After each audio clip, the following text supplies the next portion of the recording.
Hi everyone, my name is Harshita and I welcome you on another session on the Mentors YouTube channel. So guys, आज के इस session में हम लोग discuss करने वाले हैं about intensity of signals. So in the previous lessons जो हम लोगों ने किए हैं, we have discussed mainly about the position of signals and the number of signals. जब हमने ये कोर्स स्टार्ट किया था, हमने कहा था कि there are going to be four things we are going to be discussing about NMR: the position, the number of signals, the intensity, and the splitting of signals. So intensity of signals is actually a fairly easy topic.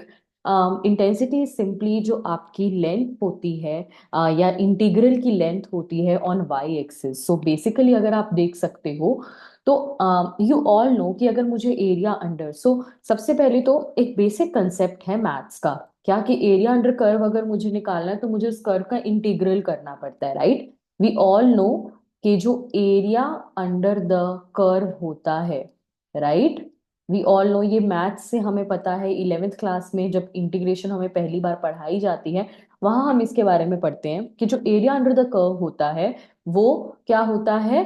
It is the it is given by the integral, है ना, by taking an integral of the curve, वो represent करता है area. Now जो peaks आती हैं, इनका अगर मुझे एरिया अंडर ईच पीक, तो ध्यान देंगे हर एक पीक के अंडर जितना एरिया है, it is proportional to the number of hydrogens जिनकी वजह से वो सिग्नल आ रहा है. सिंपल है, ये कंसेप्ट बहुत सिंपल है कि area under a peak is directly proportional to the number of hydrogens that contribute to that signal. अब इसका एक बहुत ही easy example आपके सामने दिया गया है, देखो.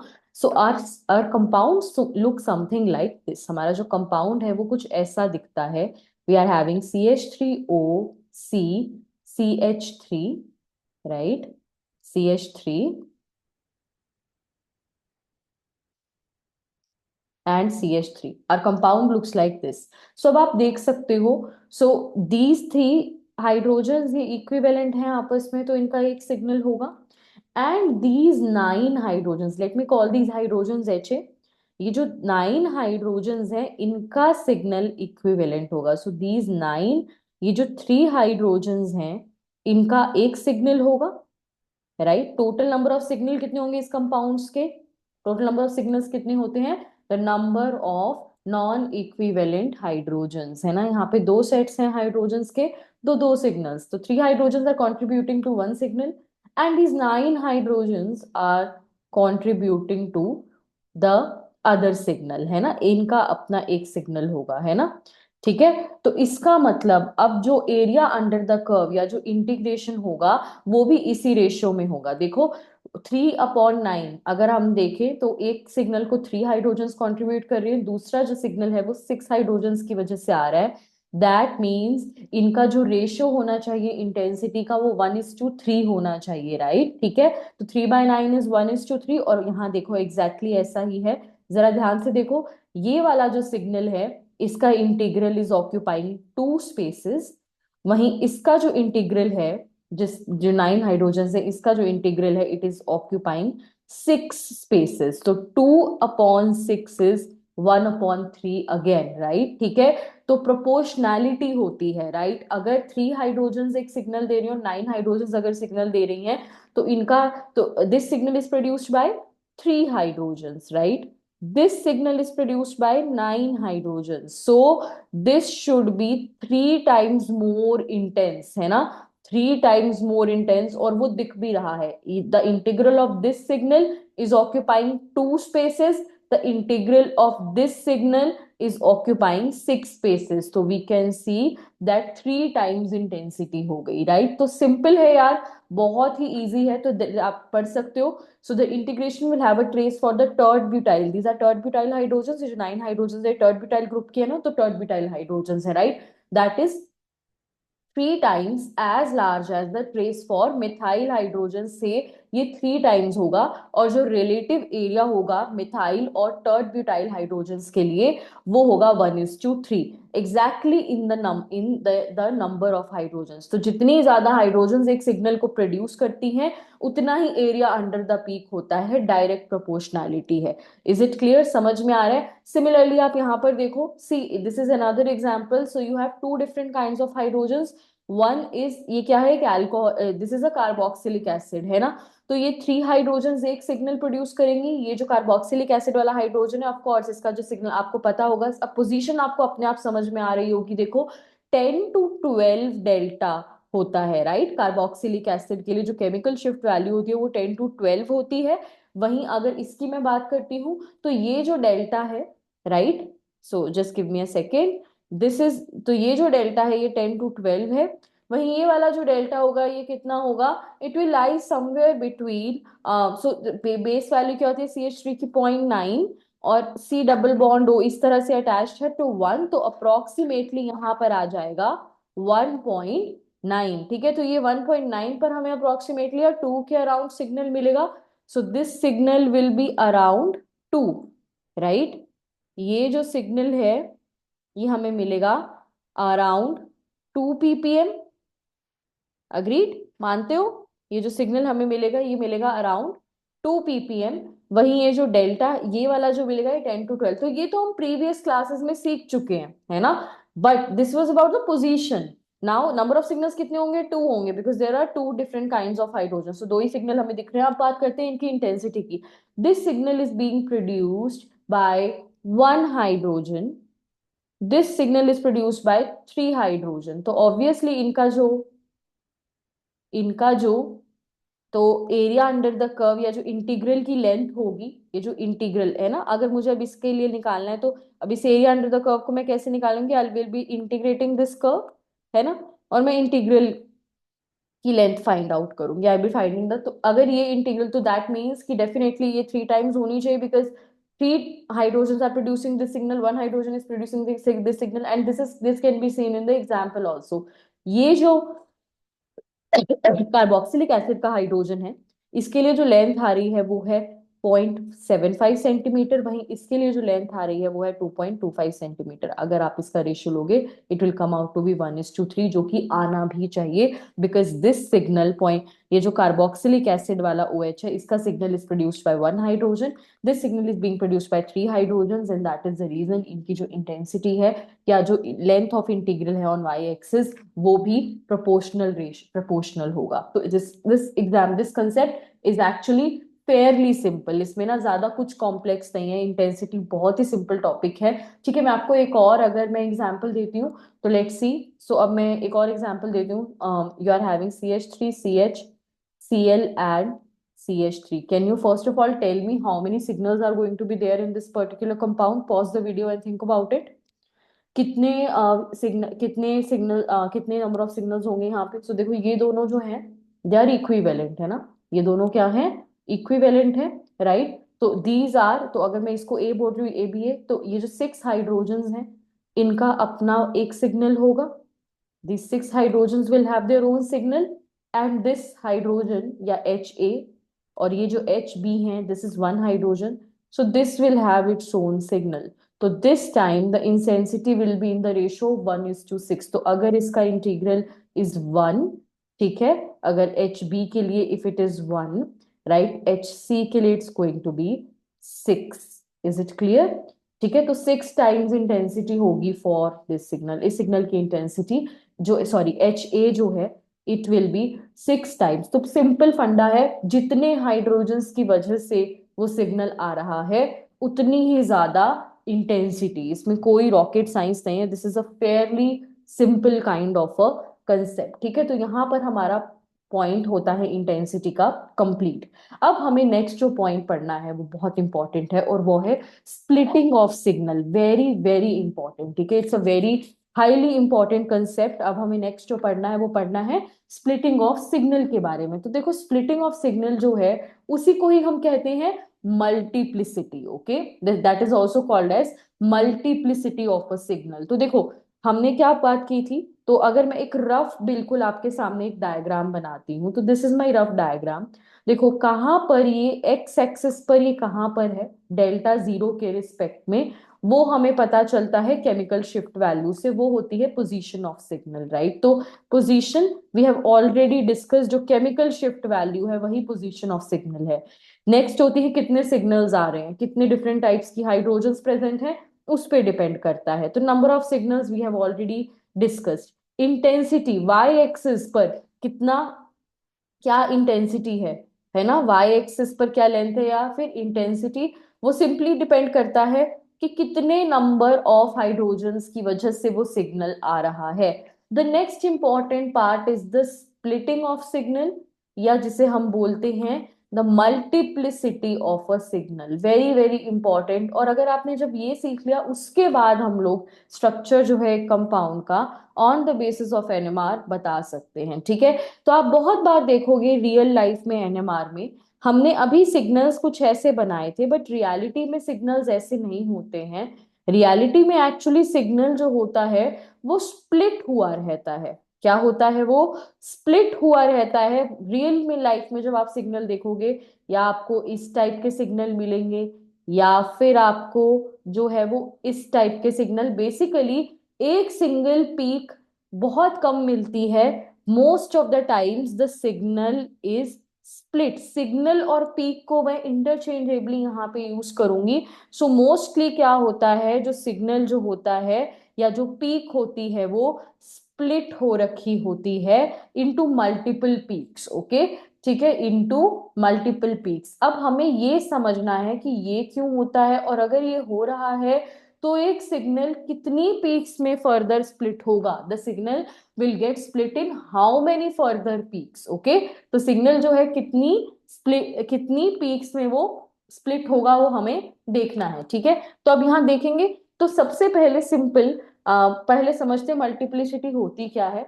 तो number of lines observed in the NMR signal of a group of protons is not related to the number of protons in that group. मतलब समझो, अगर एक पर्टिकुलर सिग्नल, जैसे अभी हमने यहां पर पढ़ा था, देखो ये सिग्नल 3 हाइड्रोजन्स की वजह से आ रहा था, राइट।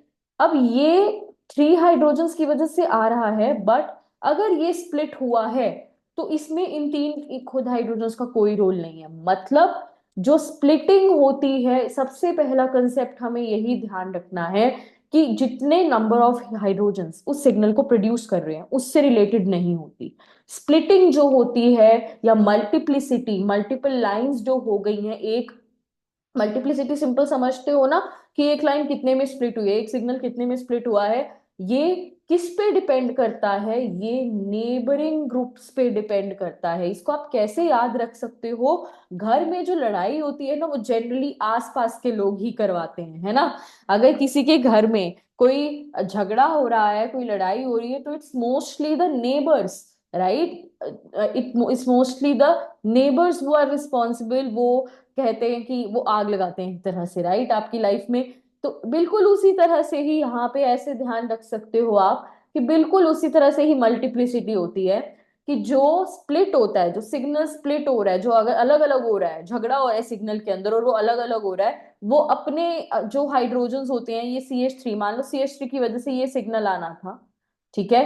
तो ये इन हाइड्रोजन्स की वजह से स्प्लिट नहीं हो रहा है, इसकी वजह से तो खाली इंटेंसिटी आती है। जो स्प्लिटिंग आती है वो आती है नेबरिंग ग्रुप्स की वजह से, ओके। तो नेबरिंग, तो मल्टीप्लिसिटी या स्प्लिटिंग सिंपली क्या है, अगर मैं इसको एक सिंपल लैंग्वेज में बोलना चाहूं, it is the effect of neighbouring protons, okay. कि नेबर जो है उसमें कितने प्रोटॉन्स है, सो it is simply the effect of neighbouring protons,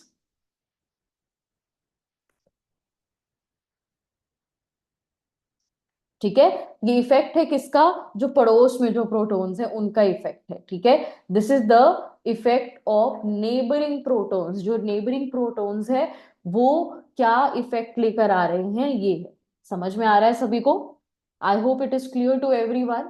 so it is the effect of neighbouring protons, splitting neighbouring protons की वजह से होती है। सो जैसे हमने यहाँ पे लिखा है how many are next door, यानी कि कितने प्रोटॉन्स नेक्स्ट डोर हैं। It is what you see that matters, not what you are, right. अगर तो इसका मतलब क्या है बेसिकली, कि आपके आस जो आप खुद जो हो उससे फर्क नहीं पड़ता, आप जो देख रहे हो अपने आसपास उससे फर्क पड़ता है। स्प्लिटिंग इज अ रिजल्ट, हमेशा फर्स्ट कंसेप्ट स्प्लिटिंग नेबर्स की वजह से होती है। जो स्प्लिट होता है, जो पैटर्न होता है स्प्लिटिंग का, वो कौन डिसाइड करता है कि आपके पड़ोसी कैसे हैं, नेबर्स कैसे हैं, नेबरिंग प्रोटॉन्स कैसे हैं। इज इट क्लियर, समझ में आ रहा है? तो अब जरा समझते हैं, ये एक्चुअली काफी सिंपल एग्जाम्पल है यार, और काफी सिंपल ही कंसेप्ट है। सिंपल हमें ये देखना है कि अगर मेरे एक प्रोटॉन है और उसके उसके उसके बगल में एक प्रोटॉन है, तो उस पे कैसा इम्पैक्ट लेकर आने वाला है। वन एडजेसेंट प्रोटॉन, मतलब जिस प्रोटॉन को मैं देख रही हूं उसके एडजेसेंट में कौन है, वन एडजेसेंट प्रोटॉन है। तो देखो आपके सामने ना बहुत ही इजी और सिंपल एग्जाम्पल भी बना हुआ है, हम इसको जरा समझने की कोशिश करते हैं, ठीक है। तो देखो अब यहाँ पे जरा समझना, ठीक है।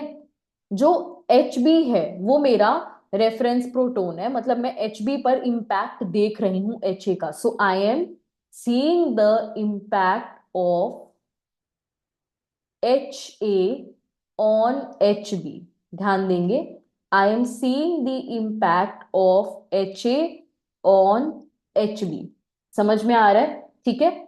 बी नॉट ऑलरेडी लगी हुई है, so B not is already there, ठीक है। बी नॉट जो है वो ऑलरेडी इट्स देयर, राइट। तो B not is already there, उसमें कोई डाउट नहीं है, ठीक है।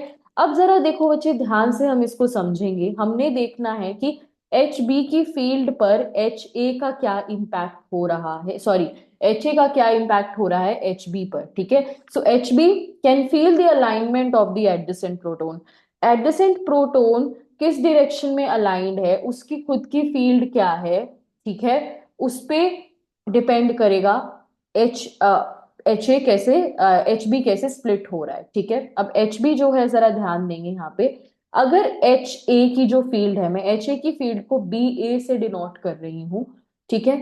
तो अगर वो क्या है, सो अलाइंड है, so if B A is in the same direction, ध्यान देंगे, if B A is in the, suppose B A is also in the same direction, and समझेंगे, so B naught is in the same direction, BA is in the same direction, and B of HB is also in the same direction, right। तो अगर BHA जो है aligned है, यानी BA aligned है magnetic field में, तो obviously जरा खुद समझो यार इस चीज को, ठीक है।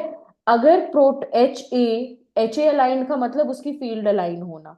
अगर field of A is aligned with the magnetic field, तो ऑब्वियसली यार बी जो है वो क्या हो जाएगा, डी शील्डेड हो जाएगा। Why, why it will be deshielded, because उसको अब लेस, देखो आपको, आपने ऑलरेडी क्या किया है, व्हाट यू हैव डन, आपने बेसिकली उसको मोर ज्यादा, फिर अब क्या हो रही है उसको, it is experiencing more field. अगर वो खुद बाहर से मोर फील्ड एक्सपीरियंस कर रहा है, तो उसको मुझे रेजोनेंस में लाने में कम फील्ड अप्लाई अप्लाई करनी पड़ेगी। अग्रीड, राइट, ठीक है। I will have to apply less field, है ना, या फिर आप ये कह सकते हो वो लेसर फ्रीक्वेंसी पर ही इट विल कम, है ना, it will come in in in resonance on lesser frequency, that means deshield हो गया, राइट। तो जो डेल्टा हो जाएगी वो लेस हो जाएगी, बिकॉज बी, मुझे एक्सटर्नल फील्ड और कम अप्लाई करनी पड़ेगी, right, because B A is in alignment with B not. वहीं अगर मेरा जो बी ए है it is not in alignment, if it is opposing the magnetic field, ध्यान दो, अगर बी ए जो है वो अपोज कर रहा है मैग्नेटिक फील्ड को, तो मुझे ज्यादा फील्ड देनी पड़ेगी ना बी को रेजोनेंस में, एच बी को रेजोनेंस में लाने के लिए, है ना। If it is opposing the magnetic field, then I will have to apply more field. अगर मुझे ज्यादा फील्ड लगानी पड़ेगी, दैट मीन्स प्रोटॉन क्या हो गया, शील्डेड हो गया। ये कंसेप्ट हम पहले से पढ़ते हुए आ रहे हैं, मुझे इसको बहुत ज्यादा एम्फेसाइज करने की जरूरत नहीं है, हम लोगों ने लास्ट काफी लेसन में इसको पढ़ा है, right.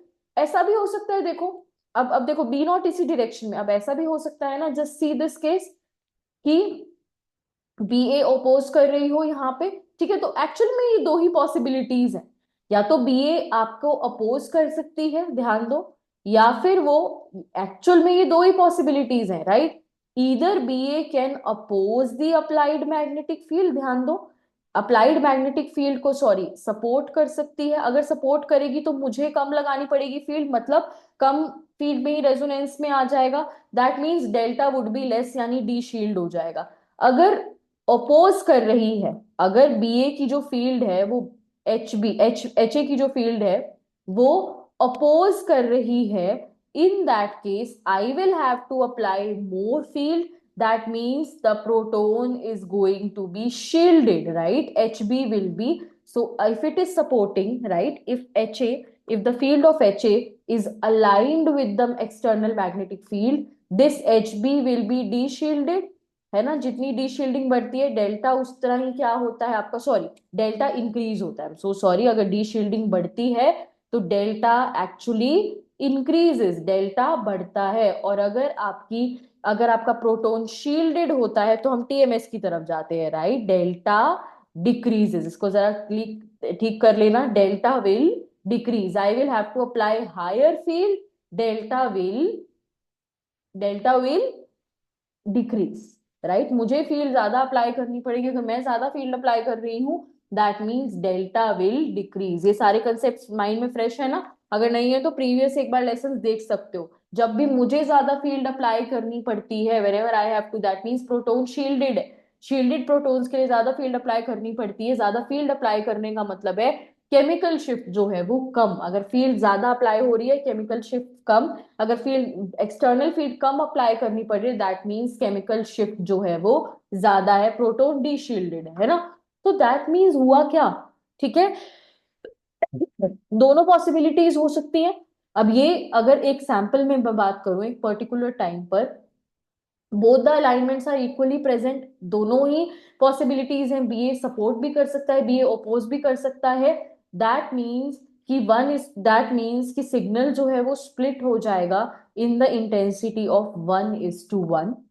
So D shielded of course, तो ये क्या हुआ, ये क्या है, डी शील्डेड वाला पार्ट है, और ये क्या है, शील्डेड वाला पार्ट है ना?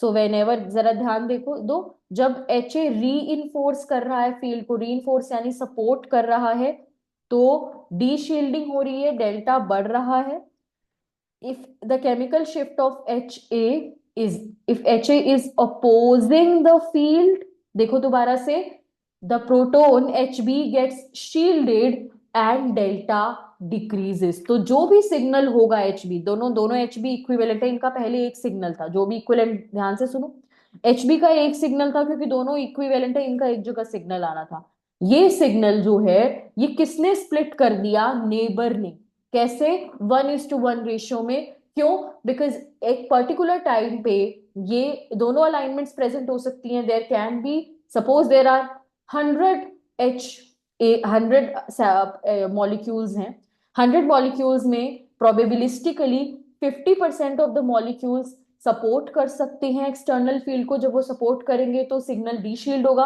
और 50% प्रोबेबिलिस्टिकली अपोज कर सकते हैं तो ये सिग्नल शील्डेड होगा, ठीक है, तो दैट मीन्स जो सिग्नल होगा वो स्प्लिट हो जाएगा इंटू 1:1, और दोनों क्योंकि इक्वली पॉसिबल है तो 1:1 की पॉसिबिलिटी में यहाँ पर ये स्प्लिट हो जाएगा, तो आप इसको रीड भी कर सकते हो। तो इस टाइप पे अभी हमने देखा है कि एच बी का जो सिग्नल, दोनों एच बी एक ही जगह सिग्नल दे रहे होंगे, दोनों एच बी का जो एक सिग्नल आना था वो कैसे स्प्लिट हो गया, एच ए की वजह से, तो अगर एक नेबरिंग प्रोटोन था, एच बी का एक ही नेबरिंग प्रोटोन था, ठीक है, उसके बेसिस पे, तो अगर एक नेबरिंग प्रोटोन था तो this particular signal has got split into two signals, तो ये जो पीक है ये दो पीक्स में फर्दर स्प्लिट हो गई है। आई होप इट इज क्लियर, सबको समझ में आ रहा है, कोई प्रॉब्लम तो नहीं है इसमें किसी को भी?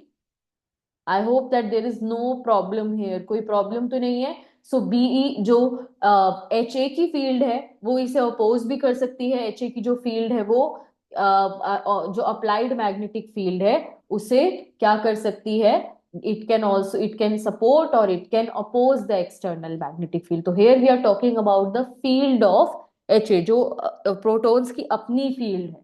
Is it clear? इसे प्रोटोन प्रोटोन या एच एच कपलिंग भी कहा जाता है, तो इसे कपलिंग भी कहा जाता है, that the field the the fields of the protons are coupling with each other. So coupling, so here we have discussed the coupling of protons, so Hb with one proton, है ना, एक proton के साथ ये Hb का signal जब couple किया तो क्या होगा? Is it clear? ठीक है, तो हम ये मानते हैं कि 50% एक स्पिन स्टेट में होंगे तो वो अपोज कर रहे होंगे, 50% अदर स्पिन स्टेट में होंगे तो वो सपोर्ट कर रहे होंगे। Is it clear? समझ में आ रहा है? तो आई होप यहाँ पे क्लियर है। तो ये इस तरह से आपका जो सिग्नल था, ये किसका हुआ है? स्प्लिट Hb का। सो Hb सिग्नल जो था, दोनों Hb का एक सिग्नल आना था, so Hb signal has got split due to the field of Ha, ठीक है, due to the magnetic field of Ha। Is it clear? समझ में आ रहा है? तो आई होप ये क्लियर होगा। जब एक प्रोटो अगर एक ही प्रोटॉन स्प्लिटिंग करा रहा है तो आपका जो सिग्नल आना था वो अब दो में स्प्लिट हो जाएगा। दोनों की इंटेंसिटी सेम रहेगी बिकॉज ये दोनों ही पॉसिबिलिटीज 50-50% पॉसिबल है। राइट? समझ में आ रहा है? 50% ऐसा होगा कि सपोर्ट कर रहा होगा, 50% अपोज कर रहा होगा। क्लियर? ठीक है, तो doublet is a very fairly simple easy case to understand. Now let us understand triplet. So when you have two adjacent protons, अब सेम एग्जांपल से ही समझ सकते हैं। अब इस बार मेरा फोकस है Ha। मैं देख रही हूं, पिछली बार हमने देखा कि Hb के सिग्नल को Ha कैसे स्प्लिट कर रहा है। This time my focus signal is Ha। So this time I want to see कि Ha how is the signal और पीक ऑफ Ha जहां पर भी आनी थी, एक ही प्रोटॉन की वजह से आनी थी, how is the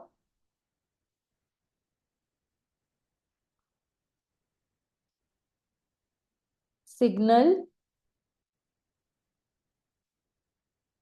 of Ha splitted due to Hb protons. Okay, due to Hb protons. देखो बार बार मैं एक ही बात पे एम्फेसाइज कर रही हूँ, नेबर पर। नेबर पर डिपेंड करता है कि प्रो की स्प्लिटिंग कैसे होगी। Is it clear? So how is the signal of Ha splitted due to Hb। अब देखो दिस टाइम Ha के लिए दो प्रोटॉन्स हैं जो उसे स्प्लिट कर रहे हैं। राइट? Is it clear? ध्यान से देखो, Hb के लिए सिर्फ एक ही, Hb वाले खुद दो प्रोटॉन्स थे, दो उन उन दोनों की वजह से इंटेंसिटी बढ़ी, क्योंकि दो प्रोटॉन सिग्नल दे रहे थे तो ओरिजिनल इंटेंसिटी ज्यादा थी, बट जो स्प्लिटिंग हुई वो एक की वजह से हो रही थी। दिस टाइम Ha का सिग्नल जहां पर भी है वो स्प्लिट होगा due to neighbouring protons, and neighbouring protons का नंबर कितना है? 2 है। Is it clear? ये सबसे बड़ी कंफ्यूजन होती है स्टूडेंट्स को कि खुद खुद वाले ग्रुप के नंबर ऑफ प्रोटॉन्स देखने हैं या फिर एडजेसेंट। जब मैं स्प्लिटिंग की बात कर रही हूँ, स्प्लिटिंग हमेशा एडजेसेंट से होती है। तो this time the signal of Ha is being splitted due to 2 Hb protons। it is being splitted due to 2 Hb protons। it is being splitted due to 2 Hb protons की वजह से ये split हो रहे हैं। देखो अब इस बार let's try to understand this. So देखो सिंपल सी बात है यार, इसको मैं ट्राई करती हूँ और सिंप्लीफाई करने की। बी नॉट इस डायरेक्शन में है, बी नॉट क्या है? इस डायरेक्शन में है। राइट? ठीक है, अब देखना जरा, this time I am having Hb, तो मैं Hb के लिए ना ऐसे लिख रही हूँ, Hb की फील्ड इस तरह से दिखा रही हूँ, और H दूसरे वाले को मैं अभी के लिए लेट से मैं Hb प्राइम बोल देती हूँ। ठीक है, दूसरे वाला जो प्रोटोन है ना, अगर एक Hb है मैं दूसरे को Hb प्राइम बोल देती हूँ। इफ दिस इज Hb है, I am calling it Hb prime. ठीक है, हमने देखनी है कि मैग्नेटिक फील्ड के साथ अलाइनमेंट कैसी आ रही है।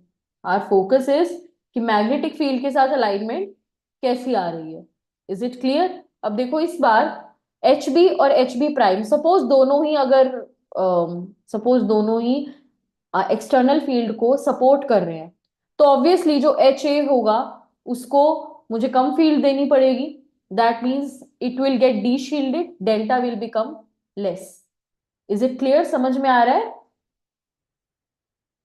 आई होप इट इज क्लियर। तो देखो हम क्या कह रहे हैं, when both HB are aligned with the magnetic field, delta will increase, है ना, it will become d shielded, है ना। जब दोनों HB अलाइन हो गए, दोनों HB की फील्ड्स अलाइन, HB अलाइन मतलब HB की फील्ड अलाइन होना, इन दोनों की अगर फील्ड अलाइन हो गई है, क्या हो रही है, इन दोनों की अगर फील्ड मेरी अलाइन हो गई है, दैट मीन्स कि मुझे फील्ड कम लगानी पड़ेगी। अगर कम लगानी पड़ेगी तो दैट मीन्स प्रोटॉन डीशील्डेड हो गया, डीशील्डेड होता है तो केमिकल शिफ्ट बढ़ती है, राइट। अब क्या हो सकता है, दूसरी पॉसिबिलिटी देखो क्या है। दूसरी पॉसिबिलिटी ये है, this is very important to understand, आपके सामने ये डायग्राम में भी बनी हुई है, but I just try to explain it to you hair.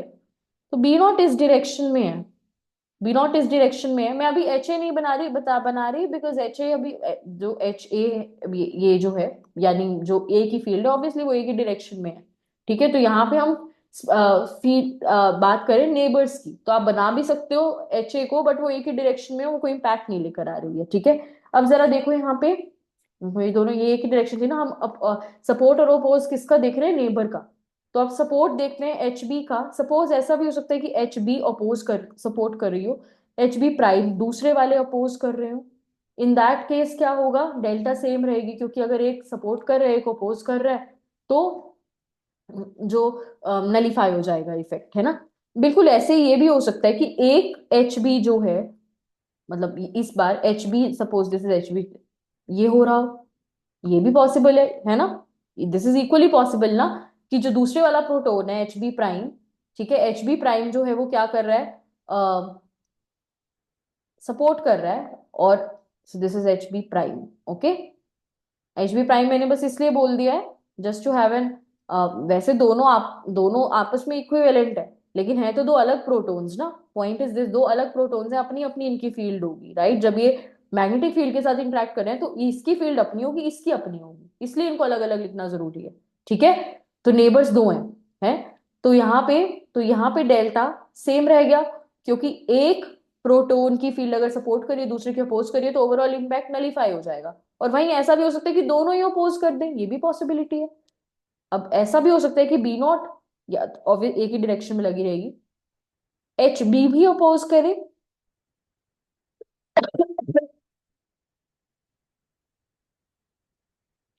H B prime भी अपोज करे। Is it clear, H B oppose करे। अभी इस केस में क्योंकि अपोज कर रही है तो हमें फील्ड ज्यादा लगानी पड़ेगी, अगर हमें फील्ड ज्यादा लगानी पड़ेगी मतलब, तो तो it will B shielded, right. Shielded में डेल्टा डिक्रीज होता है, so this is the case of D shielding. D shielding में डेल्टा इंक्रीज होता है। डी शील्ड क्यों हो गया, क्योंकि एच बी भी सपोज जो इसकी एच बी की जो फील्ड है वो भी सपोर्ट कर रही है, राइट। तो आप यहाँ देख भी सकते हो, एच बी प्रोटॉन्स जब दोनों री कर रहे हैं फील्ड को, देखो, जब दोनों एच बी प्रोटॉन्स की फील्ड एक्सटर्नल फील्ड को री कर रही है, ऑब्वियसली मुझे एक्सटर्नल फील्ड कम लगानी पड़ेगी रेजोनेंस में लाने के लिए, that means the proton will be D shielded, chemical shift will increase, ये इंक्रीज हो गई है ना। ये कौन सा वाला केस है, फर्स्ट केस है, राइट, ठीक है। यहाँ अब सेकेंड, जब डेल्टा सेम रह रहा है, ये दो पॉसिबिलिटीज हैं, समझ रहे हो, ऐसे भी हो सकता है और ऐसे भी हो सकता है, right. You can see one can be supporting, one can be opposing, one can be supporting, the other can be opposing. तो बट ऐसे होने की पॉसिबिलिटीज डबल है, ऐसा एक पॉसिबिलिटी, ऐसे होने की पॉसिबिलिटीज डबल है, राइट। स्पिन्स की ऐसे होने की पॉसिबिलिटी टू टाइम्स है। और वहीं दोनों प्रोटॉन्स अगर अपोज करें, जो हमने थर्ड केस पढ़ा, अगर दोनों प्रोटॉन्स एक्सटर्नल फील्ड को अपोज करे, इन दैट केस डेल्टा जो है वो क्या हो जाएगा, डिक्रीज हो जाएगा, प्रोटॉन शील्डेड हो जाएगा। जब शील्डेड होता है तो वो टुवर्ड्स टीएमएस जाता है, राइट, उसका जो सिग्नल है। दैट मीन्स इस बार सिग्नल जो है वो कितने पार्ट्स में स्प्लिट होगा, it will be split into 3 parts. Is it clear, इस बार जो सिग्नल है वो किसमें कितने पार्ट्स में स्प्लिट होगा, it will get split into a triplet, it will get split into 3 parts. समझ में आ रहा है सभी को, this time my signal is getting splitted into 3 parts, 3 parts में स्प्लिट हो गया है signal, right. So it is called, जैसे लास्ट केस में 2 पार्ट्स में स्प्लिट हुआ था क्योंकि there was only one neighbouring proton, तो एक नेबरिंग प्रोटोन था, इसकी वजह से जो एचबी का सिग्नल था वो 2 पार्ट्स में स्प्लिट हुआ था। इट इज कॉल्ड डबलेट, और इंटेंसिटी 1:1 थी, क्योंकि ये वाला केस होने की पॉसिबिलिटी और ये वाला केस दोनों 50% पॉसिबल थे। इस बार ध्यान से देखो, इस बार ये वाला जो केस है, इसकी पॉसिबिलिटी डेल्टा से 2 टाइम्स है as compare to these two. तो दैट मीन्स जो इंटेंसिटी है वो क्या होगी, 1:2:1, बिकॉज डेल्टा सेम रहने की पॉसिबिलिटी 2 टाइम्स है, प्रोबेबिलिटी 2 टाइम्स है, तो this time the intensity is going to be 1:2:1। आप यहाँ पे भी देख सकते हो, when hb protons, both the hb protons are reinforcing the external field, reinforcing यानी supporting the field, the protons they get de-shielded and delta increase. When they are opposing the field, the protons get, जब वो oppose कर रहे हैं field को, है ना, field को क्या कर रहे हैं, oppose कर रहे हैं, तो मुझे ज्यादा फील्ड लगानी पड़ेगी, that means delta would be lower, delta would be lower, the protons would be shielded, shield कर रहे हैं। ये hb क्या कर रही है, यहाँ पर जब दोनों अपोज कर रहे हैं एक्सटर्नल फील्ड को, एचबी की फील्ड जब अपोज कर रही है, दैट मींस कि ये कम फील्ड फील होने दे रही है प्रोटोन को, एच ए प्रोटोन को अगर कम फील्ड फील होने देने, मुझे बाहर से ज्यादा फील्ड लगानी पड़ेगी, दैट मींस प्रोटोन शील्ड हो गया है, एंड डेल्टा हमारी जो होगी वो हायर, डेल्टा जो होगी वो लोअर होगी, राइट। जब भी ध्यान रखना, डी शील्डिंग होती है प्रोटोन की तो डेल्टा इंक्रीज होती है, जब भी शील्डिंग होती है प्रोटोन की तो डेल्टा डिक्रीज होती है, वही यहाँ पर हुआ है। और ये जो सेम रहने वाली पॉसिबिलिटी है ये 2 टाइम्स है, राइट। ये जो सेम डेल्टा रहने वाली पॉसिबिलिटी है, सिंस इट इज 2 टाइम्स, तो this is the overall case. I hope ये आपको समझ में आ रहा होगा, कोई प्रॉब्लम नहीं होगी यहाँ पर। So this is 1:2:1। क्लियर है ना, कोई डाउट तो नहीं यहाँ किसी को।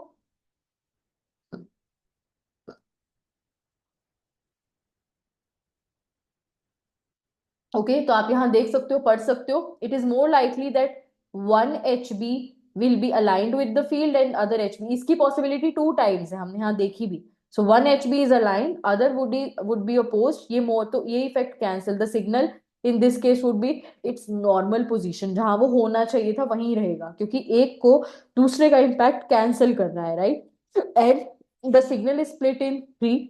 इट इज, जब भी एक सिग्नल 3 में स्प्लिट होगा उसे हम कहेंगे ट्रिपलेट, और सिग्नल की इंटेंसिटी 1:2:1 होगी, बिकॉज जो सेम रहने, डेल्टा सेम रहने वाली पॉसिबिलिटी है उसके होने की जो प्रोबेबिलिटी होगी वो 2 टाइम्स है, राइट। तो आप देख सकते हो जो 1:2:1 यहाँ पर इंटेंसिटी का रेशो होगा। इजी है ना, सबको समझ में आ रहा है। आप ना कंफ्यूजन अवॉइड करने के लिए इसको यहाँ से हटा भी सकते हो, क्योंकि हम यहाँ पे इम्पैक्ट देख रहे हैं नेबरिंग प्रोटोन का, बी की इसकी जो अपनी फील्ड है इट्स फाइन, ठीक है।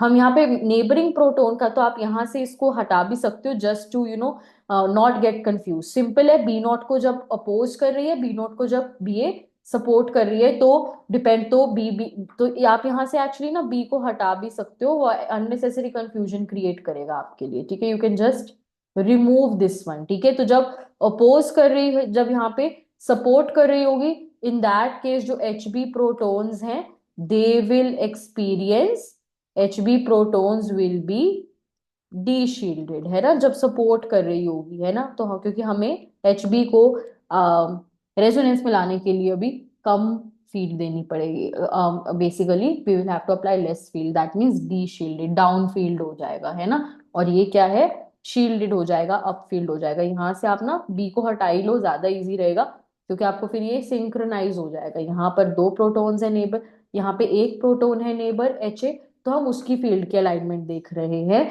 एक्सटर्नल फील्ड के साथ। यहाँ पे 2 प्रोटॉन्स हैं एचबी, तो हम उस फील्ड, उसकी फील्ड के अलाइनमेंट देख रहे हैं एक्सटर्नल फील्ड के साथ। समझ में आ रहा है, ये कोई प्रॉब्लम तो नहीं है। तो कपलिंग में सबसे इंपॉर्टेंट ये, इसे this is called coupling, right. तो कपल कर रहे हैं प्रोटॉन्स जो हैं, तो एडजेसेंट प्रोटॉन्स जो होते हैं वो अपोज भी कर सकते हैं, वो सपोर्ट भी कर सकते हैं अप्लाइड फील्ड के साथ। तो एडजेसेंट प्रोटॉन्स की फील्ड जो है वो कपल कर रही है एक्सटर्नल फील्ड के साथ, ठीक है। तो यहां ध्यान दें, और ये बहुत इंपॉर्टेंट है कि जो आप देख रहे हो कपलिंग, मतलब जिस पर इंपैक्ट देख रहे हो, एच ए और एच ए तभी एच बी का सिग्नल स्प्लिट कर पाएगा अगर वो आपस में नॉन इक्विवेलेंट है। हमेशा ध्यान रखना है, कभी भी इक्विवेलेंट प्रोटॉन्स एक दूसरे का सिग्नल स्प्लिट नहीं करते हैं। This is a very very important point, समझ में आ रहा है। जो इक्विवेलेंट, दिस इज, आप इसे नोट डाउन भी कर सकते हो, equivalent protons never split each other signal, है ना। जो प्रोटॉन्स इक्विवेलेंट हैं, एक जैसे हैं, वो एक दूसरे का सिग्नल नहीं स्प्लिट करेंगे। Equivalent protons never split each other's signal.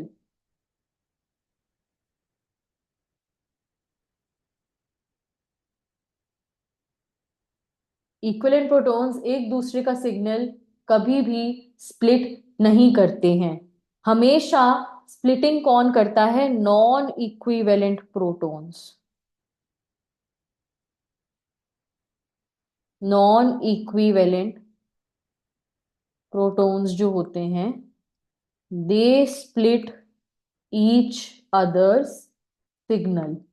Non equivalent protons एक दूसरे, तो एच बी का सिग्नल स्प्लिट कर सकते हैं क्योंकि दोनों आपस में नॉन इक्विवेलेंट है। क्या एक एच बी दूसरे एच बी का करेगा? नो। ठीक है, एक एच बी दूसरे एच बी का सिग्नल क्यों नहीं? क्योंकि ये दोनों इक्विवेलेंट हैं, एक जैसे हैं, ये एक दूसरे का सिग्नल नहीं स्प्लिट करेंगे। Is it clear? अब अगला देखें। लेट्स शैल वी सी। देखिए, तो क्वार्टेट, अगर सपोज सिग्नल जो है वो 4 प्रोटॉन्स स्प्लिट कर रहे हैं, इन that case what you get is a quartet. समझ में आ रहा है? अगर 4 प्रोटॉन्स जो हैं वो सिग्नल स्प्लिट कर रहे हैं तो उस केस में आपको क्या मिलता है? क्वार्टेट मिलती है। मतलब अभी फिलहाल इसको मत देखो, ग्रीन वाले को, इनको छोड़ दो। Just focus on this part of the compound.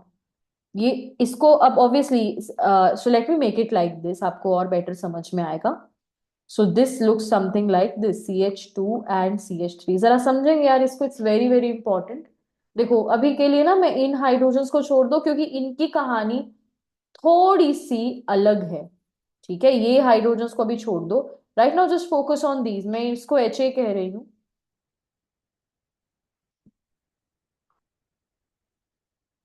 और मैं इसको क्या कह रही हूँ? HB कह रही हूँ। Is it clear? I am calling this HA, I am calling this HB। अब HA, ये दोनों प्रोटॉन्स आपस में इक्विवेलेंट हैं, इनका सिग्नल कौन स्प्लिट करेगा? HB प्रोटॉन्स स्प्लिट करेंगे। अब ये कितने हैं इन टोटल? तो HA, जरा ध्यान से देखो, पहले इनकी इंटेंसिटी देखते हैं। ये टू प्रोटॉन्स एक जैसे हैं, 3 एक जैसे हैं। तो नॉर्मल जो इनकी इंटेंसिटी आएगी वो आएगी 2:3, है ना? नॉर्मल जो इंटेंसिटी आएगी, अगर मैं अगर if it is occupying 2 spaces, this will occupy simply 3 spaces, है ना? So if this is 1, this is 2, this is 3, है ना? सिंपल है ना यार, ये तो बहुत ही सिंपल सा पॉइंट है।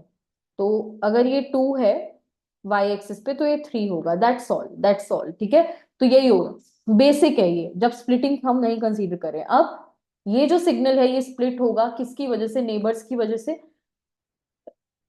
How many neighbouring protons are there? 3। अगर 3 नेबरिंग प्रोटॉन्स हैं तो अब हम एक रूल पढ़ने वाले हैं जिसको बोला जाता है पास्कल रूल। ओके, ये बताता है कि आपके जो नेबरिंग प्रोटॉन्स हैं, अगर वो n है तो सिग्नल n+1 में स्प्लिट होगा। Right now I am calling it HA। Suppose HA का सिग्नल यहाँ पर है और HB का सिग्नल सपोज यहाँ पर है। ठीक है, HA का signal will get split due to HB। How many HBs are there? 3। if 3 HBs are there, the number of peaks are going to be n। अगर अगर n peaks हैं, अगर n हाइड्रोजन स्प्लिट कर रहे हैं एक proton का signal, तो n+1 में स्प्लिट होगा। जरा ध्यान दो, अभी हमने ऑलरेडी ये पढ़ चुके हैं। यहां पर HB का signal was being split by one hydrogen, so it got split into 1+1, a doublet. 2 peaks and it was a doublet. Understood? Right? Now, here the signal of HA was being split by 2 equivalent, दो protons जो आपस में equivalent थे। वो इसका proton HA के साथ equivalent नहीं थे, लेकिन ये आपस में इक्विवेलेंट थे। So these two HB protons were splitting the signal of HA। ये HA का सिग्नल, ध्यान देंगे, HB आपस में एक दूसरे का सिग्नल नहीं स्प्लिट करते, लेकिन दोनों मिलके HA का सिग्नल स्प्लिट कर रहे हैं। So two protons are splitting the signal of HA। 2 is the number of protons which are involved in the splitting, जो कि स्प्लिट कर रहे हैं। अगर 2 नेबरिंग प्रोटॉन्स जो आपस में इक्विवेलेंट हैं वो स्प्लिट कर रहे हैं, तो 2+1 3 आ जाएगा। राइट? अंडरस्टूड? 3 में स्प्लिट होगा, और हमने देखा 3 में स्प्लिट हुआ था। जो नंबर ऑफ पीक्स, कितने में स्प्लिट हो गया था HA का सिग्नल? 3 में। बिल्कुल उसी तरह से ही यहाँ जो HA हमने अभी लिया, इसको कितने नंबर ऑफ हाइड्रोजन स्प्लिट कर रहे हैं? 3 हाइड्रोजन स्प्लिट कर रहे हैं। दो तीनों एक जैसे हैं और वो इसका सिग्नल स्प्लिट करेंगे HA का। सो 3+1, सो HA का signal will be split into 4 peaks. Okay, n+1 rule होता है ये। n is the number of hydrogens which are involve, neighbouring hydrogens जो कि आपस में इक्विवेलेंट हो और सिग्नल स्प्लिट कर रहे हो एच ए का। वहीं एच बी का सिग्नल कौन स्प्लिट करेंगे? H A. एच बी का सिग्नल नेबर में कौन है? एच ए स्प्लिट करेंगे, दो है। दो है तो कितने में स्प्लिट करेंगे? 2+1 3। तो एच बी का signal will get split into 3 peaks. 3 peaks को हम कहते हैं ट्रिपलेट, और 4 पीक्स को हम कहते हैं क्वार्टेट। ओके, 3 पीक्स को हम लोग क्या कहते हैं? ट्रिपलेट कहते हैं। और 4 पीक्स को हम लोग कहते हैं quartet. I hope it is getting clear, सबको समझ में आ रहा है? ठीक है। तो ये अब हम तो नेक्स्ट अब हम देखेंगे कि तो ट्रिपलेट तक तो हमने अच्छे से समझा था। ठीक है, आगे ये रूल आपको मैं समझा रही हूं, the n+1 rule. So n+1 rule ये कहता है कि अगर एक सिग्नल स्प्लिट हो रहा है एन इक्विवेलेंट प्रोटॉन से, इस लाइन का इसका मीनिंग समझो, बहुत इंपॉर्टेंट है। एच ए का signal is being split by H B. Okay, how many H Bs are there? 3। So when I say H ए और एच बी आपस में नॉन इक्विवेलेंट है, इसलिए वो एच ए एक दूसरे का सिग्नल स्प्लिट कर पा रहे हैं। बट यहाँ पे जब आप इक्विवेलेंट पढ़ रहे हो तो इसमें ये कंफ्यूज नहीं हो जाना है। If a signal is split by n equivalent, तो this signal of HA is being split by 3 equivalent HB protons। ये जो 3 प्रोटॉन्स इसका सिग्नल स्प्लिट कर रहे हैं वो आपस में इक्विवेलेंट है। हाँ, HA के साथ नॉन इक्विवेलेंट है इसलिए स्प्लिट कर पा रहे हैं HA का सिग्नल, बट आपस में इक्विवेलेंट है। तो n का मतलब है कितने इक्विवेलेंट प्रोटॉन्स एक पर्टिकुलर सिग्नल को स्प्लिट कर रहे हैं। जिसका स्प्लिट कर रहे हैं सिग्नल वो उनके साथ नॉन इक्विवेलेंट होगा, लेकिन ये जो सिग्नल स्प्लिट कर रहे हैं जैसे यहाँ एच बी थे, ये आपस में इक्विवेलेंट है, इस तभी हम इन्हें N2 कह पाएंगे। Is it clear? समझ में आ रहा है? तो if a signal is split by n equivalent protons it is split into n+1 peaks. Simple rule, अगर नेबर में 3 इक्विवेलेंट प्रोटॉन्स हैं तो 4 पीक्स आएंगी। 5 इक्विवेलेंट प्रोटॉन्स हैं अगर नेबर के पास, तो जो आपका सिग्नल है जो जो जो स्प्लिट हो रहा है वो 6 में स्प्लिट होगा। इस तरह से तो देखो, अगर कोई नेबर में प्रोटॉन नहीं है जो स्प्लिटिंग करा रहा है, और ये कैसे पता चलेगा कि नेबर वाले स्प्लिटिंग कराएंगे या नहीं? इक्विवेलेंस चेक करके। नेबर वाले प्रोटॉन्स जिस प्रोटॉन की स्प्लिटिंग करा रहे हैं वो दोनों आपस में केमिकली नॉन इक्विवेलेंट होने चाहिए, इसीलिए इक्विवेलेंस वाला कंसेप्ट बच्चे इतना ज्यादा जरूरी है। Is it clear? समझ में आ रहा है? चलिए अब जरा देखते हैं। सो जिससे अगर कोई भी कोई प्रोटोन स्प्लिटिंग नहीं करा रहा है, कोई कोई नेबरिंग प्रोटोन नहीं है केमिकली नॉन इक्विवेलेंट हो जो, तो हमें सिंगलेट मिलेगा। जैसा आना था स्पीक वैसी ही आएगी, कोई स्प्लिटिंग नहीं होगी। अब देखो बहुत इजी है, pascal triangle is a very simple concept. ठीक है, अब देखो, अगर एक प्रोटॉन स्प्लिटिंग करा रहा है तो हमें डबलेट मिलेगी जैसे हमने फर्स्ट केस में देखा, और उनकी जो इंटेंसिटी होगी वो होगी 1:1। तो इसको कैसे बनाया जाता है? देखो, पास्कल ट्रायंगल को इस तरह से बनाया जाता है, 1:1:1। ओके, अब जरा देखो नेक्स्ट, अब इसके कॉर्नर्स में हमेशा 1 रहेगा और बीच में एडिशन होती रहेगी। अब अगर 2 प्रोटॉन्स हैं नेबर्स में जो स्प्लिट करा रहे हैं मेरे रेफरेंस प्रोटॉन के सिग्नल को, जिसके सिग्नल को मैं देख रही हूँ, जिसका सिग्नल मेरा फोकस है, उसका सिग्नल नेबर प्रोटॉन स्प्लिट कर रहे हैं। अगर 2 प्रोटॉन्स हैं नेबर्स में जो आपस में इक्विवेलेंट हैं, वो स्प्लिट कर रहे हैं सिग्नल को, तो in that case I am going to be getting a triplet. उस केस में मुझे क्या मिलेगी?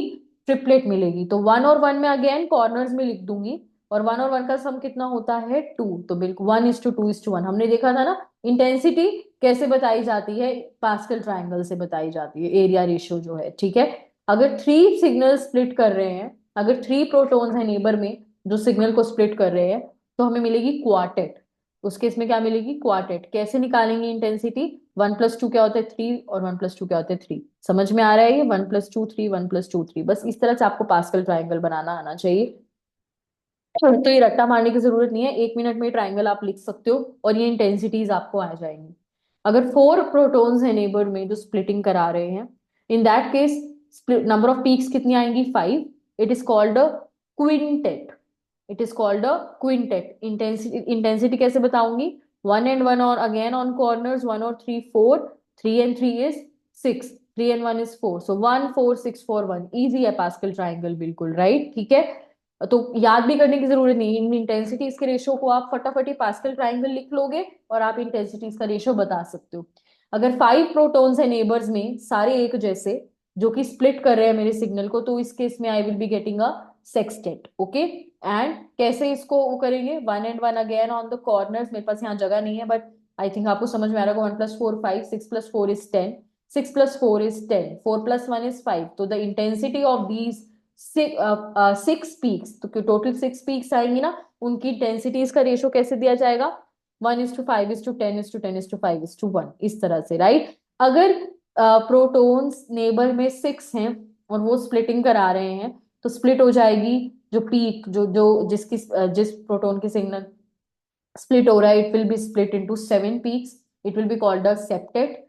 ठीक है, एंड इंटेंसिटीज कैसे देखेंगे, अब देखो अगेन 1 और 1 कॉर्नर्स पर, 1 + 5 का सम 6, 5 + 10 का सम 15, 10 + 10 का सम 20, 10 + 5 का सम 15, 5 + 1 का सम 6। Very easy, right. तो ये बहुत ही इंटरेस्टिंग भी है, इजी भी है। इंटेंसिटीज आपको याद करने की जरूरत नहीं है, ये पास्कल ट्राइंगल आप क्विकली बना सकते हो।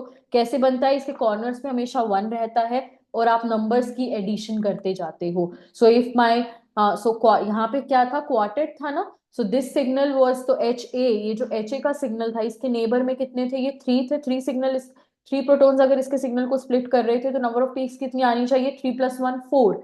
तो 4 की जो इंटेंसिटी होगी वो कैसे देखेंगे हम, देखो 1:3:3:3:1, सी 1:3:3:1। आई होप ये समझ में आ रहा होगा ना सबको, कोई प्रॉब्लम तो नहीं है। 1:3:1, एंड वही CH3 का जो सिग्नल है वो किस में स्प्लिट हुआ है, CH3 का जो सिग्नल है वो कितने में स्प्लिट हुआ है, टेल मी। CH3 का जो सिग्नल है वो कितने में स्प्लिट हुआ है, 2 इसके नेबर्स हैं। अगर नंबर ऑफ नेबरिंग प्रोटॉन्स 2 हैं, तो signal will be split into 2 + 1, 3 peaks. 3 peaks अगर में जब स्प्लिट होता है, ठीक है, तो इंटेंसिटी क्या होगी, trip it will B triplet, and the intensity will be 1:2:1, जो कि यहाँ पर आ भी रही है। क्लियर हो रहा है ये सभी को, वेरी इजी एंड सिंपल, कुछ मुश्किल नहीं है इसमें, समझ में आ रहा है ना। नेबरिंग प्रोटॉन, सारा फंडा नेबरिंग प्रोटॉन्स का है, कि नेबरिंग, और जो नेबर आपके स्प्लिट करा रहे हैं, यहाँ एन इक्विवेलेंट का मतलब समझना बहुत जरूरी है। सो दिस एच ए का signal is being split by 3 equivalent, आपस में ये प्रोटॉन्स 3 के 3 इक्विवेलेंट है H B protons. H A and H B are not equivalent, तभी एक दूसरे को स्प्लिट कर पा रहे हैं। बट जो जब हम ये एन लेते हैं, ये एन प्रोटॉन्स ये रूल अप्लाई करने के लिए एक जैसे होने चाहिए, यानी ये 3 एक जैसे हैं, तभी हम 3 + 1 4 कहेंगे। अगर एक जैसे नहीं है तो अलग तरीका है, वो हम आगे देखेंगे। जो नेबर्स अगर है वो एक जैसे नहीं है तो अलग तरीका है, बट समझना, एच ए का सिग्नल एच बी स्प्लिट कर रहे हैं, एच बी 3 है, तीनों एक जैसे हैं, तो जो नंबर ऑफ पीक्स आएंगी that would be 3 + 1 4। Okay, H B का सिग्नल एच ए स्प्लिट कर रहा है, क्यों कर पा रहा है, क्योंकि एच ए और एच बी इक्विवेलेंट नहीं है। तो एच बी का सिग्नल एच ए स्प्लिट कर रहे हैं, लेकिन कितने हैं एच ए, 2, दोनों इक्विवेलेंट है, so there are 2 equivalent protons who are splitting the signal of Hb, है ना। so the signal of Hb will be split into 2 + 1, 3 peaks, and the intensity will be given by Pascal's triangle. Okay, आप यहां से ऐसे तो इसको mug up करने की कोई जरूरत नहीं है, जैसे कि हमने कहा। और ये क्या है, doesn't hold good for complex multiplex, इसका मीनिंग मैं आपको समझाऊंगी। सिंपल है, नंबर ऑफ नेबर्स, अगर अगर कोई भी नेबर नहीं है, 0 नेबर है तो 1, 1 नेबर है तो डबलेट, 2 नेबर्स हैं तो ट्रिपलेट। इंटेंसिटी आप इस तरह से फाइंड आउट कर सकते हो, मगअप करने की जरूरत नहीं है। अगर 3 नेबर्स हैं तो क्वार्टेट, 4 नेबर्स हैं तो क्विंटेट। ये नेबर्स का नंबर, ये ध्यान देंगे, ये जो नंबर है ये एन का नंबर है, और अगर 2 मैं बोल रही हूँ तो ये दोनों एक जैसे होने चाहिए। अगर 2 नेबर्स मैं बोल रही हूँ, बार बार क्यों बोल रही हूँ, बहुत इंपॉर्टेंट पॉइंट है, इसलिए इसे बार बार बोल रही हूँ। ओके, ठीक है, मैं आई नो कि I am repeating the same thing, but is a very important point, तो it should be there in your mind all the time. Okay, तो ये 4 अगर है जो स्प्लिट करें, तो चारों एक जैसे होने चाहिए, तभी आप ये पास्कल ट्राइंगल अप्लाई कर सकते हो इंटेंसिटी बताने के लिए। चारों एक जैसे नहीं भी है तब भी स्प्लिटिंग हो जाएगी, लेकिन इंटेंसिटीज का रेशियो ये नहीं रहेगा। अगर आपको पास्कल ट्राइंगल से इंटेंसिटीज बतानी है, तो ये चारों जो हाइड्रोजन हैं जो सिग्नल को स्प्लिट कर रहे हैं एक जैसे होने चाहिए। ठीक है, अगर 5 है और अगर 6 है तो आप देख सकते हो इसी तरह से ही 1 + 5 = 6, 5 + 10 = 15, 10 + 10 = 20, 10 + 5 = 15, 5 + 1 = 6. I hope it is getting clear to everyone. सबको समझ में आ रहा है ना, कोई प्रॉब्लम तो नहीं है? सो मल्टीप्लिसिटी ऑफ जो सिग्नल है, आप पास्कल ट्राइंगल से, यानी जो इंटेंसिटी है ना, ये आप पास्कल ट्राइंगल से तभी बता सकते हो, इंटेंसिटी एंड मल्टीप्लिसिटी, कि वो डबलेट है, ट्रिपलेट है, क्वार्टेट है, ये आप तभी बता सकते हो if the protons which are splitting the signal are equivalent. ये एन सारे एक जैसे होने चाहिए, जैसे हमने यहाँ देखा, ये तीनों सिग्नल्स जो स्प्लिट कर रहे थे एच ए के सिग्नल को, ये तीनों एक जैसे थे, तभी हम ये n+1 से बता सकते हैं। So if the protons splitting the signal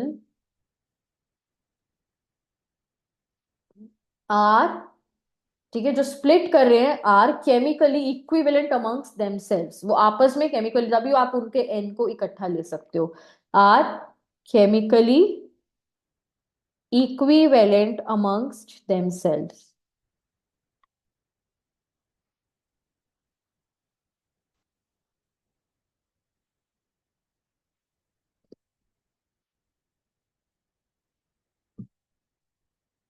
clear है ना, कोई प्रॉब्लम तो नहीं किसी को?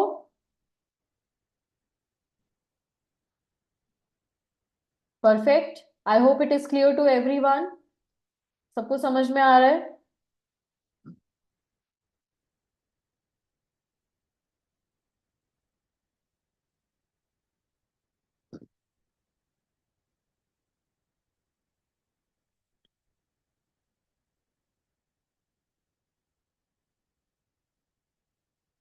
क्लियर है ना, कोई प्रॉब्लम तो नहीं किसी को?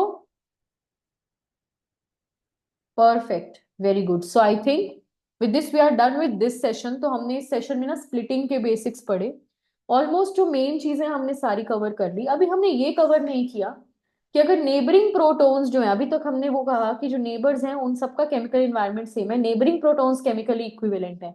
What if the neighbouring protons are not chemically equivalent? That is what we are going to answer in our next session, कि अगर नेबरिंग प्रोटॉन्स केमिकली इक्विवेलेंट नहीं है, तब हम कैसे बताएंगे कि इंटेंसिटीज क्या होंगी और स्प्लिटिंग तो कैसा स्प्लिट होगा। अभी ये वाली तो समझ में आई ना, 1331 की इंटेंसिटी समझते हो, 144, तो इस तरह से यहाँ तो ये तो बहुत सिंपल है, राइट? आप पास्कल ट्राइंगल से बता सकते हो कि जब सिग्नल स्प्लिट होगा तो उसकी इंटेंसिटी कितनी होगी और उसकी मल्टीप्लिसिटी कितनी होगी। मल्टीप्लिसिटी समझते हो, the number of peaks after splitting, है ना?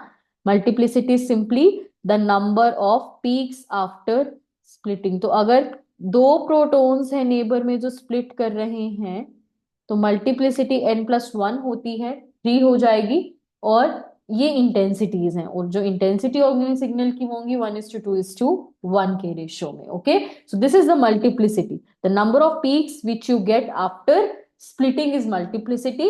एंड पास्कल ट्राइंगल से आप मल्टीप्लिसिटी भी बता सकते हो और इंटेंसिटी भी बता सकते हो, but the only condition is that the neighbours who are splitting the signal they should be chemically equivalent। वो सब neighbors जो हैं, जब हम 4 कह रहे हैं, 5 कह रहे हैं, 6, तो ये 6 एक जैसे होने चाहिए। of course they are, these 6 are going to be different from the chemically non equivalent with the signal they are splitting, लेकिन आपस में ये केमिकली इक्विवेलेंट होने चाहिए। That's all. ओके, सो अब नेक्स्ट क्लास में मिलते हैं guys. This was a long lecture, I know मैंने बहुत सारी चीजें बार बार रिपीट की हैं, but they are very important to be repeated, ये काफी इंपॉर्टेंट है, इसीलिए बार बार रिपीट की गई है। So with this I will end this session. Thank you everyone, I see you all in the next session. Make sure that you download the mentors app, वहाँ बहुत सारा फ्री कंटेंट अवेलेबल है for your IIT JAM, CSIR, NET, GATE preparation. The link to download the app is in the description box.